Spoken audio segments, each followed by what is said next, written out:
कुशलगढ़ से है, जहां उज्जैन में श्री त्रिवेदा मेवाड़ ब्राह्मण समाज का अखिल भारतीय अधिवेशन महाकाल की नगरी उज्जैन में दिव्य संकल्पों के साथ संपन्न हुआ। संगठन के राष्ट्रीय संयोजक भूपेंद्र पंड्या सागवाड़ा की अध्यक्षता में हुई आम सभा में विभिन्न राष्ट्रीय मुद्दों पर चर्चा कर निर्णय लिए गए।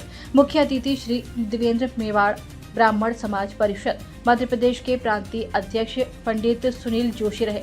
कार्यक्रम के आरंभ में अतिथियों ने इष्ट देव एकलिंगनाथ का पूजन एवं दीप प्रज्वलित किया और ओम नाथ और ध्यान के बाद सामूहिक प्रार्थना की गई। मुख्य वक्ता भूपेंद्र पंड्या ने अखिल भारतीय श्री द्विवेदी मेवाड़ ब्राह्मण समाज संस्थान के विधान व कार्यकारिणी गठन पर चर्चा की। अलग अलग प्रदेशों से सदस्यों को जोड़ना, समाज को संगठित और संस्कारवान बनाने पर चर्चा की गई।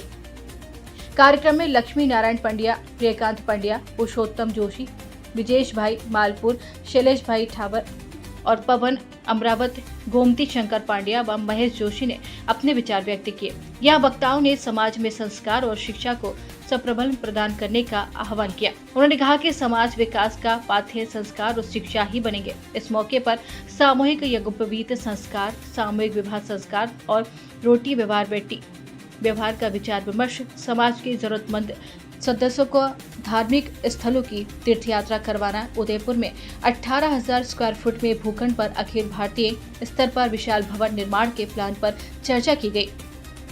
उदयपुर की भूमि पर प्रस्तावित भवन के भूमि पूजन की तारीख और विधिवत कार्यक्रम की घोषणा की गई और अन्य विषयों पर खुले मंच के माध्यम से चर्चा की गई। समारोह का संचालन राष्ट्रीय सचिव विनोद पानेरी ने व्यक्त किया और आभार अनिल पंड्या अंजुना ने व्यक्त किया। इस मौके पर पथोक खोंजला में भवर पंड्या, नवीन त्रिवेणी, सुभाष भट्ट, हरेंद्र ठाकुर, मुकेश ठाकुर, शरद ठाकुर, अशोक उपाध्याय, भरत पुरोहित, रमेश जोशी और महेश ठाकुर के साथ ही कई लोगों ने भाग लिया।